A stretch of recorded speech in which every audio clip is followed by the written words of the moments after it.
Little T-joint. Quarter inch by 3, quarter inch by 3. If you want it centered, you make your mark an eighth over, half of the thickness. Either an eighth past or an eighth before the half. So inch and a half is half of 3, right?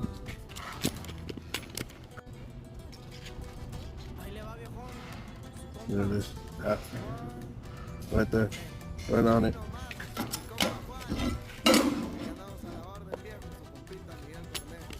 These are just little supports. It's not crucial, but just to have it.